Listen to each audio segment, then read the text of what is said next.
If it's been generated by AI, if your decision's been generated by AI, if you're dealing with a customer service chatbot, if you're looking at a photograph, if you're hearing a voice, if you're seeing a video, we should be disclosing that. That should be a disclosure. I mean, right? I mean, the technology is such, we're approaching Alan Turing's theory of it's going to be hard to discern between human versus machine, especially in a chat conversation. And so that should be disclosed. And we don't do that. And I think it's very simple. Thank you. And I mean, because, so I'll give you an example. We represent a lot of women, not all of them are in the public eye, but some of them are, who are victims of non-consensual pornography. So in other words, somebody has taken their head and put their head on pornography and distributes it and makes money off of them and their images. We struggle to get platforms to take the videos down.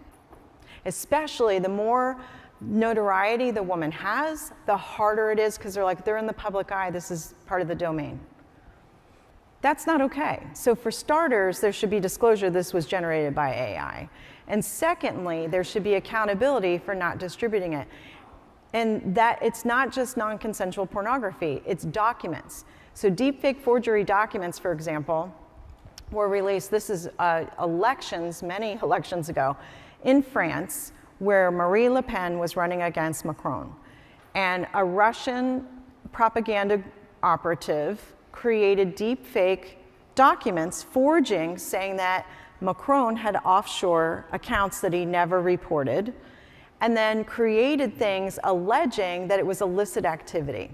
But because France has an old school law on the books that has been there for a very long time that says you cannot do opposition research within a week of elections, it was banned from the internet, it was banned from the news, because there wouldn't have been time as people were going to the polls to refute it. It did get refuted. We know how the election turned out, Macron won. What's interesting is I will run into Americans who say, I don't really like Macron. And I'll say, why not? And they're like, they never got to the bottom of his illicit funds and his offshore accounts. I'm like, yes, they did. It was a deepfake forgery. They're like, I don't believe it. And I mean, literally, that's what and I'm like, well, I can show you the websites. It was debunked. So we have to have these controls and guardrails in place. And it starts with disclosure, and it starts with holding platforms accountable for actually distributing it. I think if we had both of those things, it would go a long way.